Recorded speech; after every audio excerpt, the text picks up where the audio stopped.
Alright guys, this is Sunil, episode 20 of The Exchange. We got a guest today, Angela from Lav and Kush, correct? Yes. Is it Lav and Kush apparel? It's or Lav and Kush Loungewear. Loungewear? Yeah. Loungewear. Yeah. But Lav and Kush works too. I like that name. Tell me, what does Lav and Kush do? What exactly is it? Yeah, what is it? So exactly what it is loungewear made in Canada for women and children, and we're adding a little bit of men's goods in the fall. So the brand was born in 2007.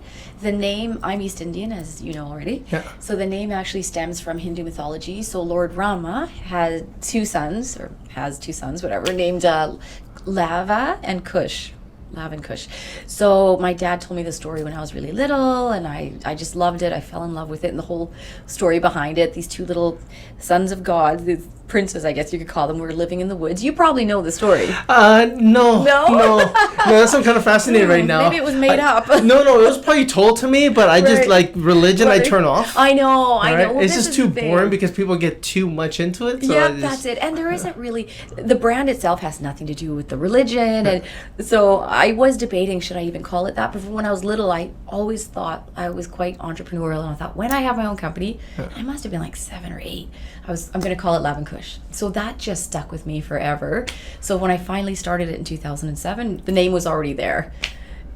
Little did I not know that it really has nothing to do with marijuana, which Kush is the nickname for that, right? But I had no idea. Oh, I didn't even know that. You didn't know that? No. Oh, wow. Did you know that? Yeah. A particular kind of strain of marijuana. Yeah, right. I didn't know that. So it has nothing to do with weed. I thought Kush was your business partner, and Lav was like, Angela Lav. How do you get that? So I thought that was like your your code name or something. Right. Oh, that's so that's funny. what I thought it was. I thought it was two partners. So I was kind of juggling. I was like, okay, is there two people coming in? Is there one? Is there Lav and Kush? Yeah. Or who is there? Oh, that's funny. Yeah. Well, that's how it is. Completely unrelated to fashion or a real person. Completely. Yeah. But there's a meaning but for you. But there is the meaning behind it. Yeah. I got that. Yeah. So what are these? The lounger, the pieces? The lounges. Is that what you call it? Loungewear? Yeah, loungewear. So we call it loungewear because it's just very soft and comfortable. So I've been a designer for probably around 20 years. I've been into fashion since I was little, went to fashion design school. I always had a love for fabric and really soft, cozy, comfortable, breathable fabric. And we also wanted to contribute to the slow fashion movement, which is opposite of the H&Ms and the Old Navys, and where you get tops for $3 and pants for $5. So slow fashion means that you're producing clothing that's more timeless and it's better quality, the craftsmanship is better, it lasts longer, and the fabrics are just very versatile and good quality that you can wear over and over and over again. So I take those fabrics and I try to design them in a style that's very versatile for work, for play. You can sleep in it, you can get up, walk your dog, and you don't look like you're wearing pajamas. So it's like a Sunday wear. It's a Sunday wear, but it's also a Monday wear. You can put a jacket on it, wear it out. You can wear it to concerts, to parties, to whatever, but you feel like you're in pajamas. It's like the Snuggies. It's like Snuggies, but it looks a little bit more flattering. Yeah. Do you have a Snuggie? No. Okay. No. My Sunday wear is what I call it is winter is just like sweatpants, t-shirt, and summertime is again t-shirt and shorts. And shorts or something, yeah. Even in the winter I can't do like if it's really cold I'll throw on a hoodie. Yes. But at home it's just t-shirt. That's a great thing with guys' clothing. It is very kind of simple and right. Like you can even with some of Lululemon's menswear now. Like I know my husband. He'll wear one of their shirts out to a concert or something or even out for dinner, maybe with a jacket over top of it, and you're good to go. I guess the older you get, the more confident you get. Or you That's don't care right. Or you don't care. I think it's a lack of care. Just like whatever. Yeah, whatever. Fine. Just go. Just go. As long as it's clean and it looks okay, I'm good. That's it. It's got to be cleaned. Now I buy like 3 of everything, 2 or 3. I go somewhere I like jeans. Like okay, let's just get 2 of them. Yep. Right. Exactly. I go like t-shirts and stuff. Just 2 or 3. You probably don't. You're very busy. You probably don't have tons of time to go shopping. No, I like what Steve Jobs and Zuckerberg has done now. They wear the same thing over and over again. Yeah. Right. It works for a guy. Yes. I don't think it. Well, I think it works. It's just a matter of who you are. Yep, that's it. My ex-boss, he retired now because I actually have 2 companies, but so he always was wearing really nice denim with a black mock neck and maybe a jacket over top of it all the time. I think in the 18 years that I knew him. He had probably 25 of the same black mock neck. Yeah. and jeans, but it worked. So at the end of the day, you wear what's comfortable and what you feel looks good, right? I go to my closet. I got one section Yeah. of like suits and shirts that I don't wear anymore. It's just there. Oh god. And then I have this other side here of other clothes that I really don't wear. And in the middle, it's like stack of jeans, stack of t-shirts. That's what it. you do wear. Yeah, it's like. I think naturally people almost want a minimalistic wardrobe, right? You know what I do now? I do one of these. Ah! Like everything's That's awesome. hangers. That's I just great. pull it out, like I put it on and I go. Yeah. Well, see, and this is the mentality that I find a lot of women, I think people more and more, as life and everything gets kind of busier and you feel hectic and there's so much going on externally, you want the things that you can control to be a bit more simplified. So that's why capsule wardrobing has been, which What's that? that's kind of what you're doing already. Oh, that But I okay. think without even realizing I'm it's a trendsetter. You're a trendsetter. You know what you're doing already. It just doesn't have a label. Yeah, it doesn't have a label. I call them Sunilan. Right, Sunealing, capsule Sunealing. So it is, that's exactly it. It's taking just like maybe 7 to 10 pieces that you just wear pretty much interchangeably all the time, and that's it. So that same thing, like we design rompers and a couple of dresses that you can wear everywhere, anywhere and everywhere, and it feels just that comfortable. And for women, it's very quite So flattering. what are you wearing right now? Is one of them? This is one of them. So for summer, we took kind of our best-selling style, which is just this mock wrap front with an elastic waist, pockets, and we just made it into like a short version, but we have it in a long pant style version that has like a little tapering, so it's kind of a jogger style. Yeah, I see some stuff on your website. Yeah, and that's been our bestseller. And women, like, it's so flattering, it's so comfortable. You can wear it if you're a mother and you're nursing, or if you're, I mean, so many women have wearing it to date night, I'm wearing it out to a concert, and you feel like you're in pajamas because bamboo is very soft and breathable.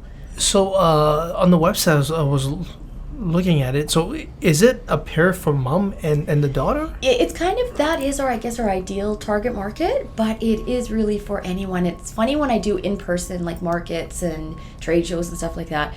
For some reason, the first sale is usually a woman that's between 65 and 70. I don't actually ask her what her age is, but I'm just sort of guessing. So it's really funny that is who we get, like, right off the bat, but we're targeting more for like women. Where are you targeting? Mostly it's kind of that urban woman, or No, like on Facebook, or like where? Yeah, mostly Instagram. Okay. And then a bit of Facebook. Yeah, because if you're, I can see if you're running ads on Facebook, you're gonna hit that age group. Right. Right. On Instagram, you'll probably go a little more younger. I Yeah, a think, little right? younger. But it's funny because a lot of our traffic is coming from Instagram too. So it's interesting. I know when you look at the stats, kind of how it compares with the reality, but I feel like Facebook is kind of going down a bit. Facebook ad, I think, is amazing. It's still really good. Yeah. Yeah. Okay. We started doing more ads. I did a couple last year, and then we just took a break for a bit. And then we're starting up again. Now I'm getting more people on board that'll do sort of more regular ads. And Do you have retail at all? we have just been offered a permanent space in our pop-up shop that we did a few weeks ago. So we'll probably have a very small space just off Main Street. Oh, okay. That's a good Yeah. area. Yeah. Main and what? Main and around 11th. Okay. Right now there's a bit of construction there, and it's underground, like it's downstairs, so it's not the best location, but I'm hoping it'll be a bit more destination, and then we can start to maybe look at other. But I'm torn between the brick and mortar because Same here. Yeah. I don't think, honestly, from being in real estate and in the mortgage business and talking to a lot of commercial realtors and seeing what's going on in different cities, because commercial leases are expensive, Right. and a lot of brick and mortar stores are closing, going online, Right. there's going to be a time where that's going to reverse. Yes. Right? Because people are still buying from the store. Yeah. And what happens is when it's going to reverse is because you got all these places on Robson and Vancouver Yeah. that has been empty for a long time. Right. When did the tenants start, or not the tenants, but when does the landlord start dropping the lease? And it's going to drop to a place like, okay, you know what? Now I'm going to jump in here. Or something like Nike comes or Apple comes, like, Right. we're not paying that price. That's right. This we're going to put, and then once that price starts coming down, I think Yeah. more bricks and mortars will open up. Will open but up. remember, it's going to be more of a place where you go and try it out. Yes. And then I think the ordering is still going to be done online. That's it. That's, I think, what's happening. And my secondary business that I have is I'm an agent for some dancewear companies like ballet and jazz and tap stuff. So a lot of my accounts are little brick and mortar mom and pop dance shops. but they've been around. They've survived like 2 or 3 recessions. They've been around 30, some of them have been around like 30, 40 years. They're still surviving, but that's what they're telling me too. That So what's their business? they're little mom and pop shops, but they're actually dance stores, like the dance shop on Broadway. Or So are they selling figure skating retail shops. in there? And they're selling retail. They're retail stores that sell dancewear clothing and bodysuits and tights. And Okay. figure skating shops and some apparel shops. So my brand that I represent is Mondor, which is a figure skating and dancewear brand. But these little accounts of mine have said women are coming in to try point shoes on or ballet shoes or whatever, and they're going online to buy. So like you say, that's exactly what's happening, right? They want to touch and feel, but they don't want to really support the retailer. And that's sort of sad, right? Because I don't think they don't want to support it. I think everyone looks at their own interest or their own bank account, right? Yeah. Like, okay, am I saving? Like, what am I saving here? Is Yeah. what they look at. Right. And if they're saving considerable amount of money, you're gonna lose to Amazon or to whoever it is, right? That's it. Yeah, that's it's just, true. and then it's easy. Like, I hate getting up and going somewhere to buy stuff. I know. If I can do it online, it's just so much easier. It's so much easier. Well, that's the thing. It's so convenient, so easy. You lose the touch and feel of something, but if I know it, like That's clothes, it. I don't buy online. Yeah. Right? Because I it's got to fit. Yeah. But if I know exactly what jeans is and the Right. size, Yeah. I'm fine ordering it online that's after true. that. That's true. Unless you're like your body type has changed or you've significantly gained or lost weight or something like that. But you're right. I think that's what's happening. People might go to a brick and mortar to buy 1 or 2 pieces. Once they know it, they buy it online. Yeah, it's convenience. Yeah, and now there's so much free shipping with so many companies too, right? I hate grocery shopping. Bro, me hate too. it too. Yeah. I love this. Buy it online, go pick it up, Yes, or right. have it delivered. Yeah. So much better. Save-On does that, I think, now, and Superstore does it too. Superstore does it too. Right. Superstore doesn't deliver it. Right. Maybe they change, right? Yeah. But you can order it, just go there, pick it up, right? Text the number, whatever it is, Yeah. they drop it off, pay and go. It's the way it's going, and I think it's just going to keep going more and more and more like that. So that's the thing with brick and mortar. It's like, I don't know, maybe not. Right. My cousins live in California, right? Yeah. Then there's Dylan. You actually like this. They took a picture of a pub, a brew pub. You walk. There's no bartenders. There's no service. Oh wow. You get a wristband. You go in. You scan it. They have your card or whatever, and then you go. You scan the tap, and you pour it. Oh my god. Right. They know exactly how much is being filled. Yeah. And then you go sit down and drink. Oh, They come that's back, crazy. and I think they limit you, Yeah. right? 3 or 2 per hour. Right. But it gets rid of The bartender and tipping and everything. And tipping. Well, not only that, but like service, Just like service, waiting. You're just waiting, right? Not service. Like sometimes I want the bartender there, or I want the server there to talk or whatever it is. Right, But this is just a place that big, Yeah. or you're there with There's plenty of times we go out and we're out, and there's probably 50, 60 people in there with 2 servers. And then we got to go line up there, and it just takes so much time. Bypass all that. Yeah. Hit that button, and then just like so 7-Eleven funny. times like 1,000. No, not 1,000, but times like 20. Right. And just pour. I've never heard of that. That's amazing. That's in California. That's in California. It's probably in a lot of places, right? But bet, I'm just I'm seeing that Right. Well, that's an idea. speed, right? That's what it comes down And to. alcohol with clothing. Maybe there's something there. Alcohol, clothing, yeah. Well, this is why we do sometimes like events in the city, and I love tying it in with like have a mimosa, try a romper. Oh yeah, Right. it works. Look at Nordstrom's. Right. Reason they have that bar in the women's section, Right. so the guys don't bug them. They Right. sit there and have that, have a couple of drinks. I'd rather go upstairs to the restaurant. I know the restaurants are really Restaurant's good up really there. good, It's yeah. really good. But hey, if they want to get a bit tipsy and then open up their wallet and the Oh, they just say, "Be quiet, I'm watching the game. Here, go." Right. right. But I should be more empowering. Say, well, no, the women will have a couple drinks with their girls, and then they'll open up their But wallet. we know what it's there for. Exactly. It's there for both, probably. It's there for both. We got any questions here?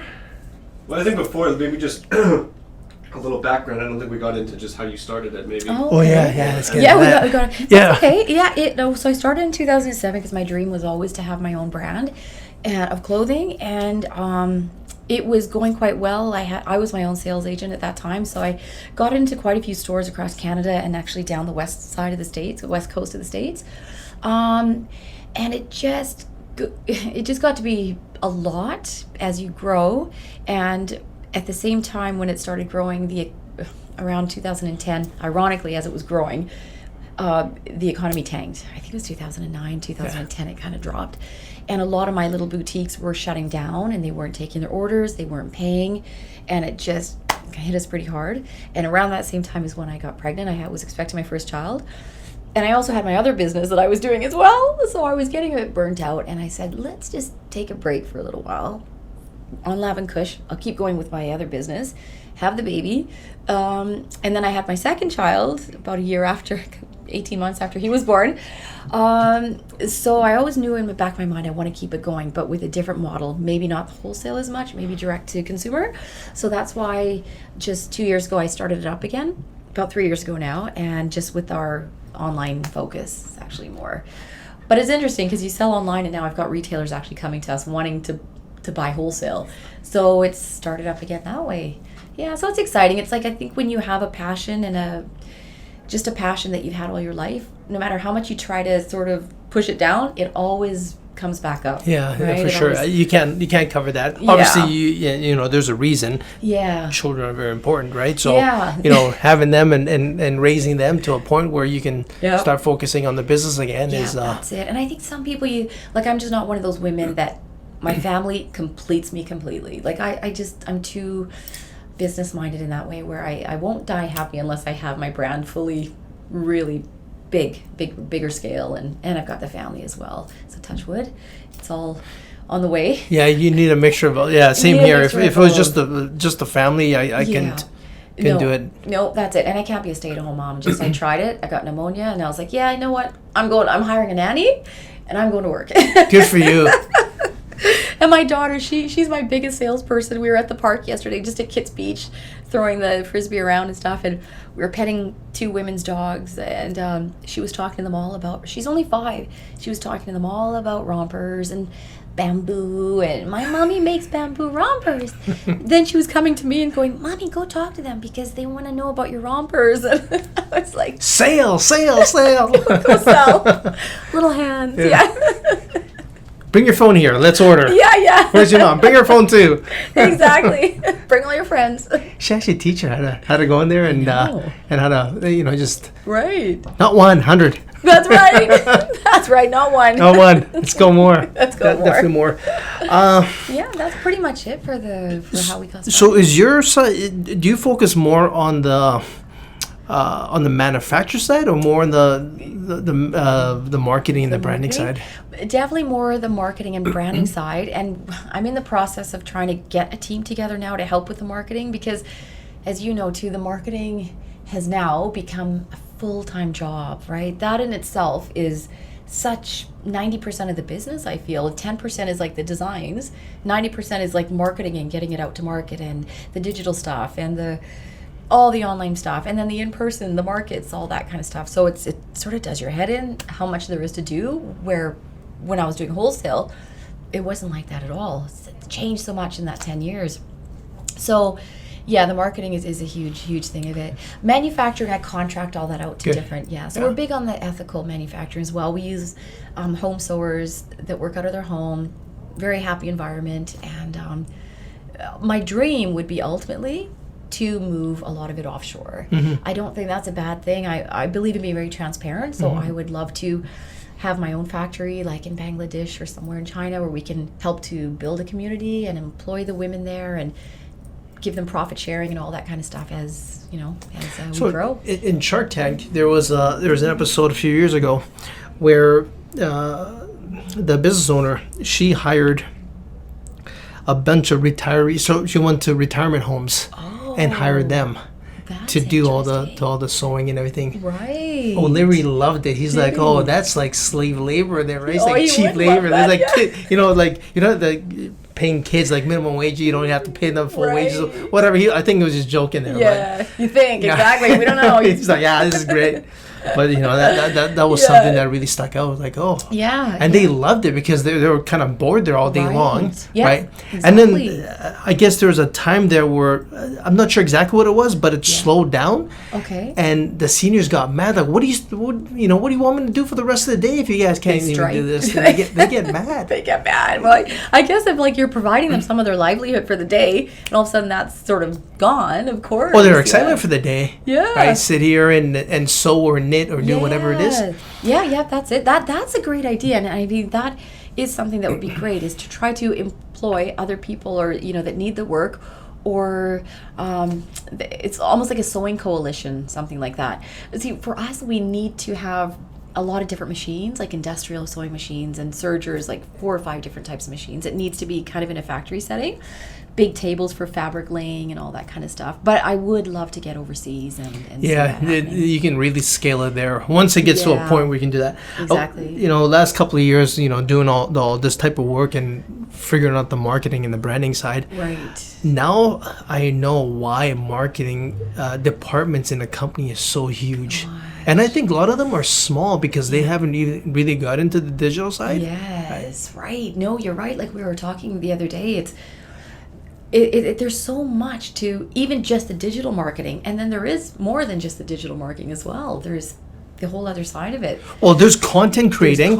There's the writing you got to do. Yeah. Then you got to have all that the management side. Yeah. Then what the strategy is, where to run it, having the people to run it. Execution, exactly. Execution Then there's the website and SEO and everything to do with your website, which I feel like that's kind of almost, it's all related, right? It's all interconnected. It is interconnected, but it's not the same people. It's not the same people. That's it. Right? Like Dylan was big on video. It still is, right? Right. Like, we're talking about graphics and, okay, this is totally different. I always thought it was the same. Yeah. And then like sound, he doesn't know about sound. He had to figure it out. Like lot of, and these are all different people doing all this. That's it. So you really, like the companies that can just take it from here to there in 2 years, I don't know how they do it. Money.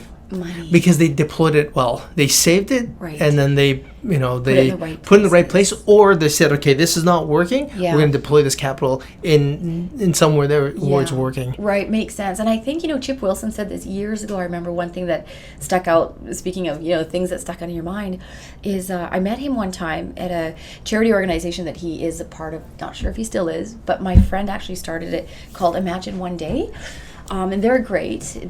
So we went to this charity fundraiser thing at his house, and I was talking to him a little bit, and he said it's very important. One of the most important things he did was put the right people in the right places in your company.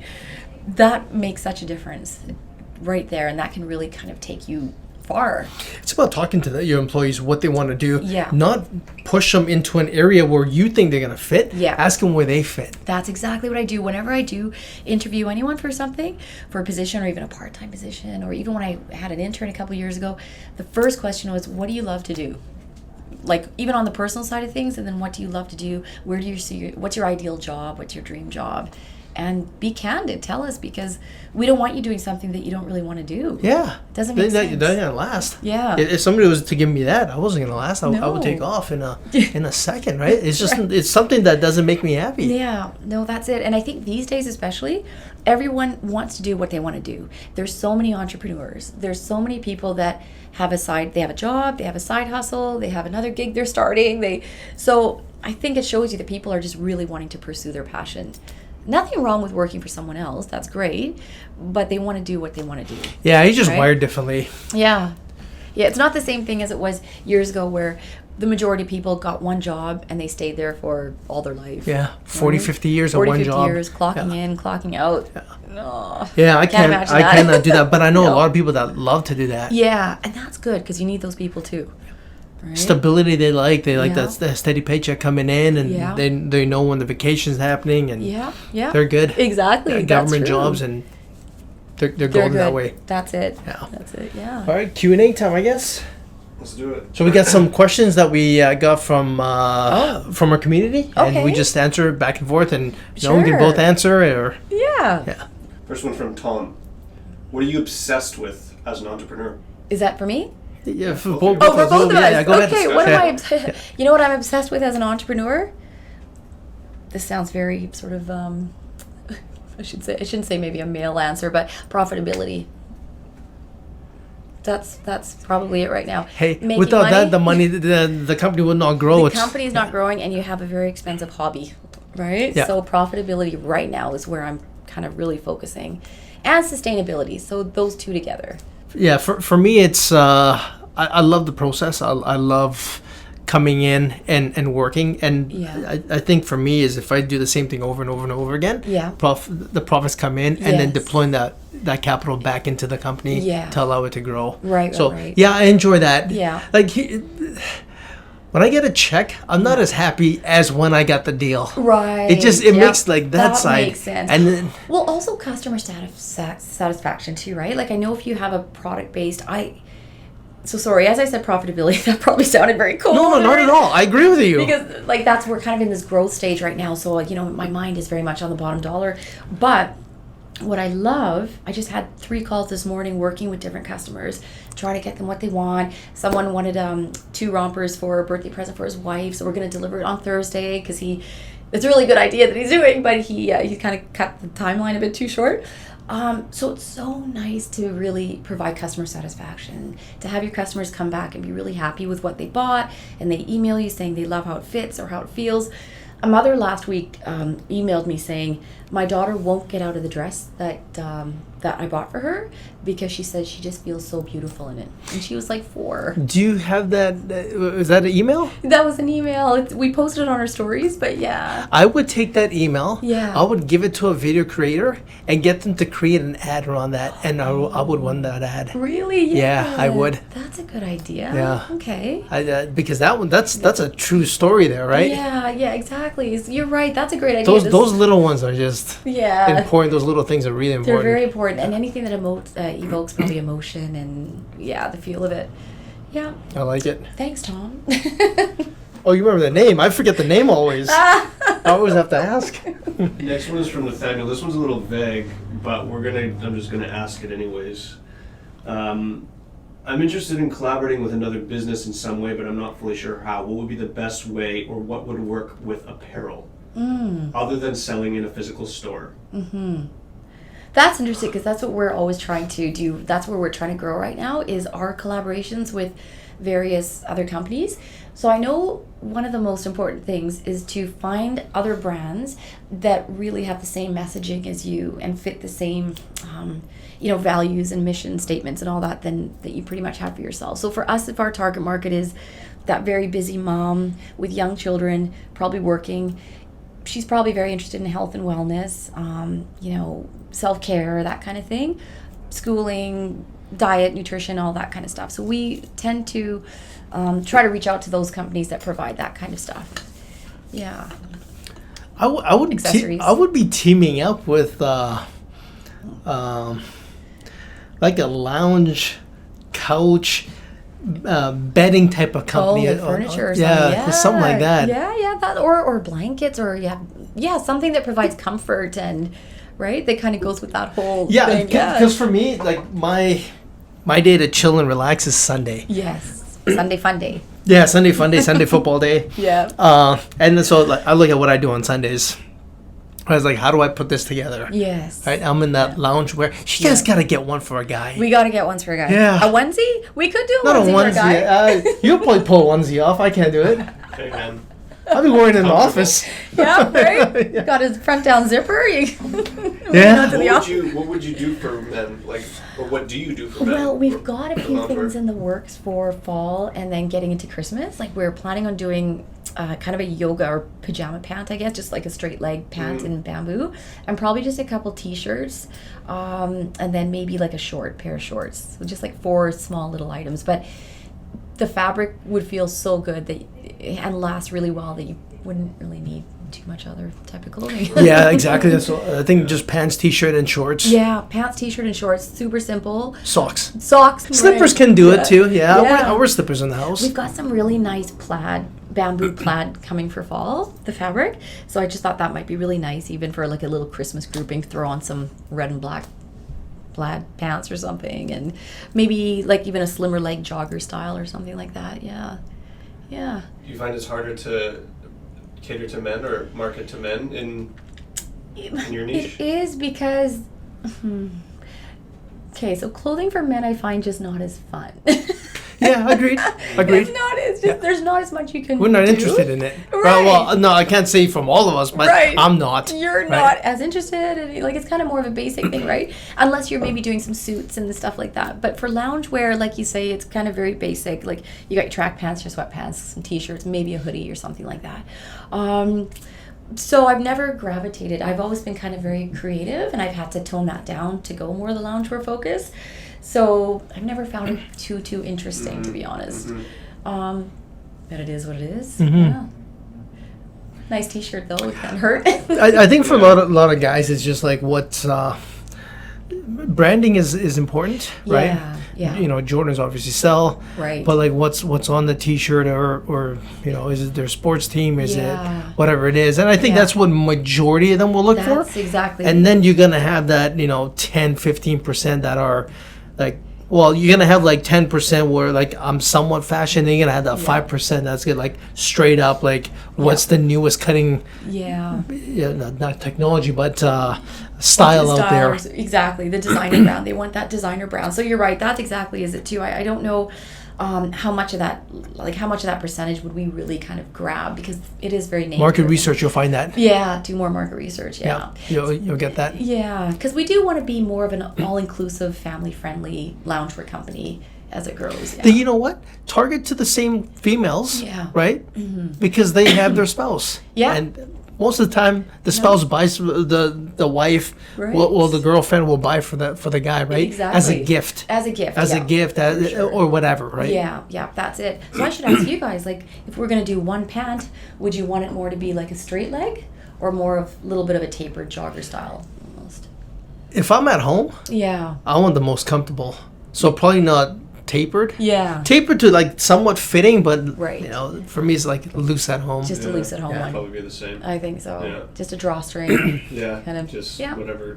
Yeah, nothing tight. Sweatpants. Like it's like sweatpants style. Like Yes. this is kind of tight for me at home. Right. Right. I just don't. I think that's And the thing. Like, jeans. I think most everyone has like a pair of sweatpants that they've had since they were like 12. Yeah. That they still have. There's holes and they still wear them. Right? My- So Oh, yeah. You got to compete with that. I have that. That's right. Too, right? I have So if it that. competes with that. And Right. it's comfortable. And You're it's gonna good. last me See, 20, this 30 is what I years. love about men too. It's not, I'm not going to say simple, but even when I've worked with men like who have stores and they're my accounts, it is sort of very cut and dry and easy. So same with clothing. You're right. That's exactly it. If you can find something that just can be the next replacement to what they've had since they were 12, Yeah. good to go. It is simple though too. Like, It is. I love I'm it. not sure if this is a male thing or if it's just me, but a lot of the clothes has sentimental value. Yeah. Right, so okay, I wear this and this happens. Like, oh, Right. okay, this is my lucky shirt or Yes. something, right? Right? Yeah. And Yeah. during high school, I was wearing shorts and we were playing basketball. Yeah. I still wore those shorts to bed. There's Oh a my hole down my God. leg here. Oh. The elastic's gone. I gotta hold it up, right? Right, But you I love wear it. Yeah, that's but I wear very it every night to cute. sleep. Still? Yeah, Oh, still. that's so fun. You know what I've been wearing lately? Okay, this might be going in a whole different direction now. It's all good. We're open for anything here. But I have a T-shirt that I got from Disney World from when I was 12, and somehow it still fits. But yeah, I wear it. It's cute, it's comfy, and it reminds me of when I was 12 and I went to Disney World. When I was younger, my dad used to say, "This T-shirt here is older than you." I'm like, "Man, throw your clothes away. What the hell's wrong with you?" Now I'm the same. I'm like, "This, Yeah. I bought this T-shirt probably before this guy was born." Right. Oh my god. Yeah, pretty close. Pretty close. That's right. That's the power of clothing. That there is a lot of there's a lot of value psychologically to your clothing. I actually haven't talked much about my sleeping bag, but I have a little sleeping bag line too for babies called Angel Wings. That's also on our website. And what it is a little bamboo sleeping bag. So when babies, you don't really want to have them in blankets now because risk of suffocation, all this. So sleeping bags are really big. So ours has a little bit of a sleeve and a zipper. And I started it because, we started this little side project called Angel Heart Foundation. So I wanted to start donating sleep sacks to orphanages overseas because those little babies that are in orphanages, like they obviously don't have family, they don't have, a lot of clothing and all this kind of stuff. And I saw when my kids were using sleep sacks, they still sleep with them in their bed, and my son is 7. He doesn't wear it, but he, excuse me, still sleeps with it in his bed because there is the real psychological attachment to it for sure. I didn't know the suffocation with blankets and babies. Yeah, now, so sort of a tricky thing because I got to be careful how I word it because it's not associated with SIDS, which is the sudden infant death syndrome. But now all the professionals try to recommend blankets stay out of babies' cribs because they can get tangled up in it and it could end up wrapping around their face or something like that. Yeah. So even stuffies and pillows and all that should never be in a crib now, they say. Yeah. Wow. Yeah. So what's in a crib now? Just the baby. Yeah, sounds like it. Yeah, just you got the baby. like a blower of like air that protects the. Well, you're supposed to actually have a little fan going as well to have ventilation in the room where the baby is, because sometimes they're still having a bit of trouble with breathing, and there have been some cases where they've just stopped breathing. So so a lot of professionals now say just have good ventilation for airflow for the baby, and just have them cozy in like a little onesie or a sleeping bag that has no sleeves or with sleeves. That's like a wearable blanket instead of an actual blanket that can get all loose and tied around their face and stuff. Oh yeah, there's a lot of stuff out there. This is yesterday. I was in a car with a client. I was sitting in the back, and people were buckling up. I'm like, oh, I better buckle up. But I'm not used to buckling up in the back seat. Right? Because when I was growing up, back seats did not even have seat belts. They didn't even have seat belts. That's right. You're right. I remember that. So it's like in the front, every time I get in the driver's side, passenger side, like, oh yeah, I'll clip in, but in the back, never. Right. Even till like 43 years old, I still, if police pull me over and I'm sitting in the back, they're taking me. Right? But it's just not normal for me. Yeah, no, that's it. And you go to certain countries, like, we're so big on car seats now for kids and everything.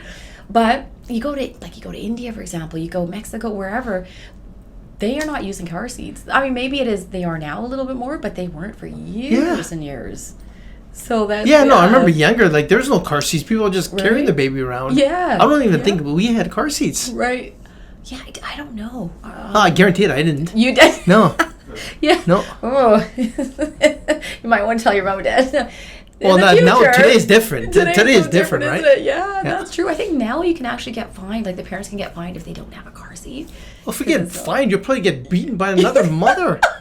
Right? Probably like mom rage, mom rage or something, or dad rage, or whatever, whoever it is, like that. It's like, I'll even call them out. Yeah, that's it. I know it's a thing now for sure. Now's the thing, like I go to a park and I see kids running, like, what the hell's going on here? Yeah, it is. I know. And then I get checked, I'm like, what do you mean? Like, I used to do this at this age. I was even worse. Like, I was running everywhere. I was doing this and that. That's it. Like, if you grew up, you grew up here, didn't you? Yeah, born and raised here. See, I was born in England, but then we came to Saskatchewan when I was really little. So I grew up in a really small town, and we'd be out all day. Our parents never knew where we were. We would just be in the yard, or we'd be in the neighbor's yard, or halfway across town in someone else's yard, and we would just come home. You'd hear them yelling across the road to come in, summertime. Yeah, we had 2 curfews. We had not curfews, but 12 o'clock lunch. Come in, you go out again, and then it's usually above 3 o'clock. The odd snack here and there. Yeah. If you're hungry, you come back, and then like 6. That's it. Right. And then like older we got, then we can go out after dinner. But 6 o'clock, that's it.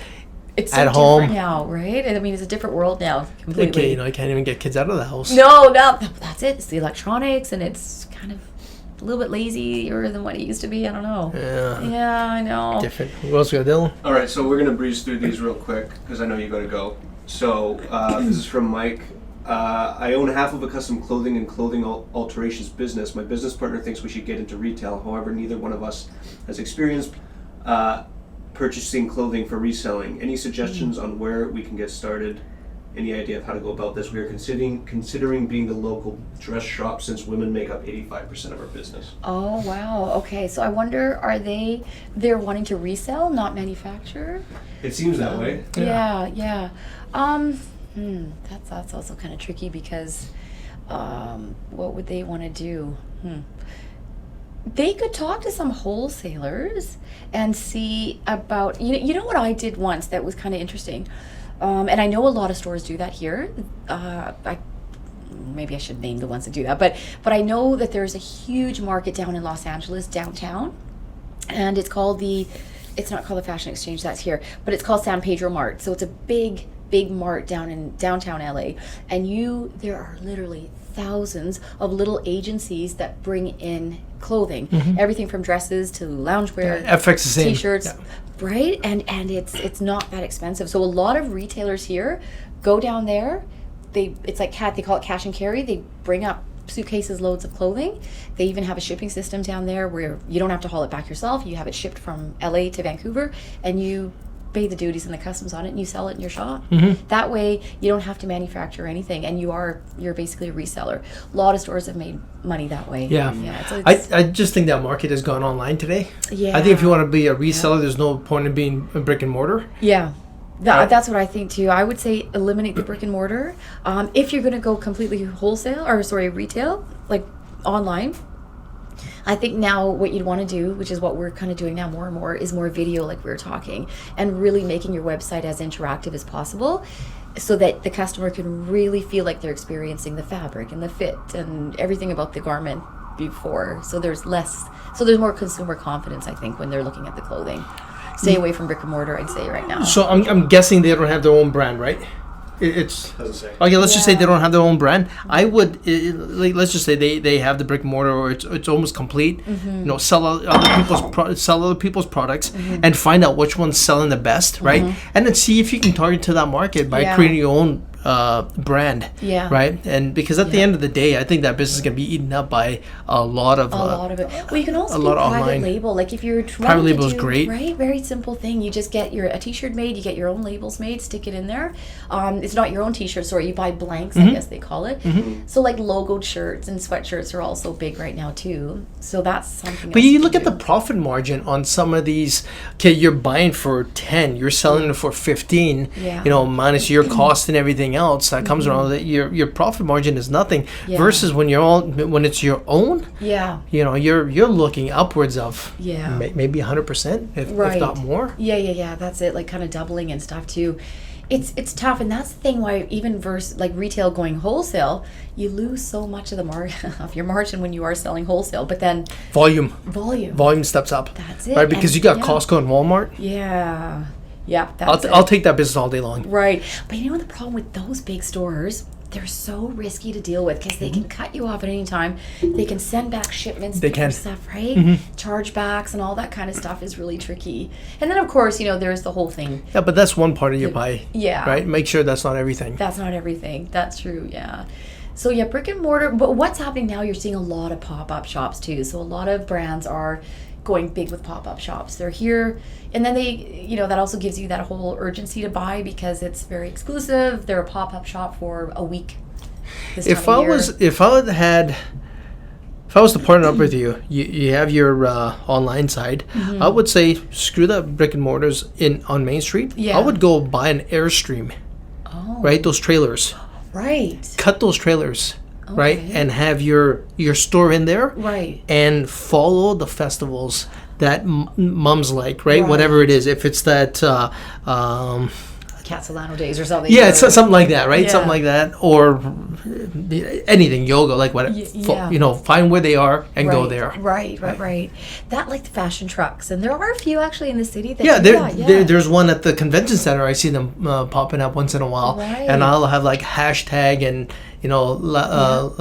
Lav and Kush, and then Lav and Kush. That's what it should have been called. Lav and the Kush. I'll have hashtag. Actually, you can hashtag that too.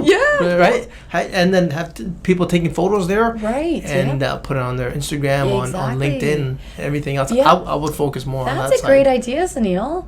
Because I think the build out of the store would be almost the same as of purchasing, and the truck that and you can go drives where around. You want that way too. You can go to North Van, West Van, Surrey, Burnaby, anywhere really. You can go to Alberta. You can go down south. You can take that just about anywhere. Exactly. You would just have to get a permit, I guess. And it's funny because we just did a photo shoot at Kitts Beach actually last week. Oh my God. So before the lifeguard came over and sort of was hassling us a little bit about getting a permit, because I was like, we're just shooting here. We're not actually selling anything. But we had tons of people coming by trying to like take it off the rack. We're like, no, we're not selling it. We're just doing our photo shoot here. But it did somewhat got me thinking about being mobile. Yeah. Right? That's a great idea. Airstream, okay. Yeah, well, Airstream just came to mind, but Yeah. there's probably plenty of trailer companies that are doing it. Yeah. That's a great idea. It's interesting because there are different models, different business models you can take, rather than just this is why I need a partner. It'd be great to have a partner. What do you got? For you, Angela, what is your most important daily habit as an entrepreneur? Oh gosh, daily probably would be setting a good intention. And it's very kind of maybe a bit cliche and what everyone's doing nowadays, but it's so true. Just waking up and being positive, setting a good intention, clear intention of what you're going to do for the day and your attitude's going to be, and keeping it positive, like visualizing a great conversation or a great meeting and how it's going to go, or getting those extra 5 orders coming in today, or just something like that. So that's probably the first thing I try to do all the time when I'm starting the day. That's a good one. Isn't it a good one? Yeah. You wake up with a positive mindset. Yeah. For me, it's me time. Yeah. Right? Just quiet, gets me to thinking, and then I can plan out my day, what needs to be done. Right. And that's probably the most That's important very for me. like I actually, after I take my kids to school, I always hit the gym most of the time, or like a yoga or something like that, but pretty much always the gym. And that self-care, especially when you're an entrepreneur, is so important because you can get so lost in everything else. And once the day starts, you're just sort of slammed working, usually as long as you can go. You need meeting with yourself. Yeah, you do. You need that clarity. Like, oh my gosh, very important. Yeah. Where can the listeners, viewers find Lav and Kush? Order your stuff. Right now at www.lavandkush.net, LAVANDKUSH .net, so online, and then we do have a little pop-up at East 11th, which is 187 East 11th at Main Street. That's in Vancouver, guys. Yeah, closed Sunday, Monday, closed Monday, Tuesday, open the rest of the week. Cool. Yeah. Right, and we'll put all those links. Yeah, we'll get all the Okay. links.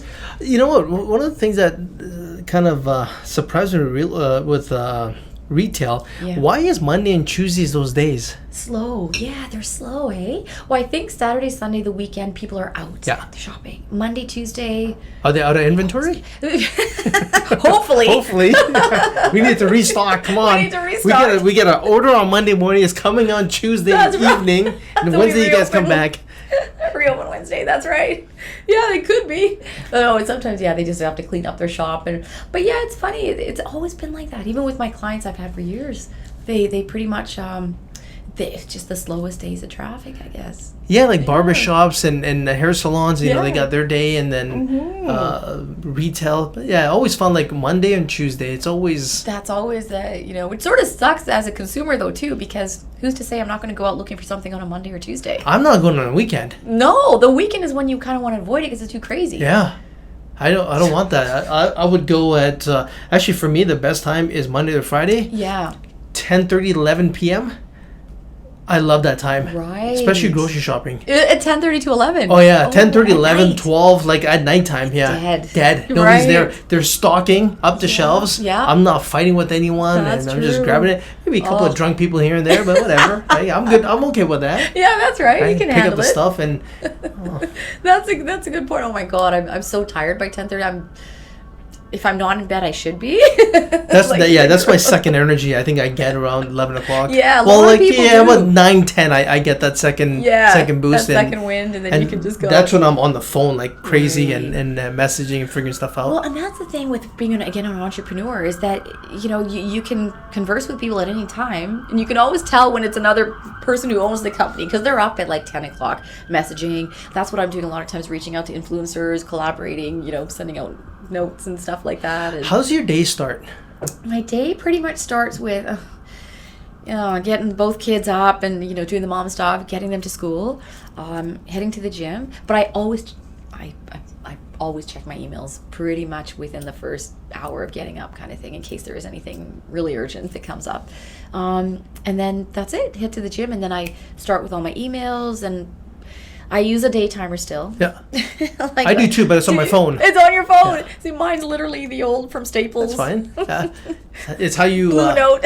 how you Blue get it. line. Oh yeah, blue line. Yeah. whatever, it works, because I like actually seeing it on paper and I can take it and put it in my purse and all that kind of stuff. But I always look at that, try to look at that the night before, schedule everything in as much as possible, because there's so many moving parts to this business too whenever you're manufacturing anything, right? We're working right now, we're working in 3 seasons, trying to develop spring for 2020, finishing fall to present that, do the photo shoots in August, and still shipping a bit of this summer and spring. So there's just a million different things in your head you're doing all the time. Yeah, you gotta find out what the trend is Right. for 2020, 2021. Oh my gosh. Marketing for that. Exactly. And then the marketing, content creation, all that is, you just don't even want to think about it sometimes. But it's fun at the end of the day, but it's just a lot.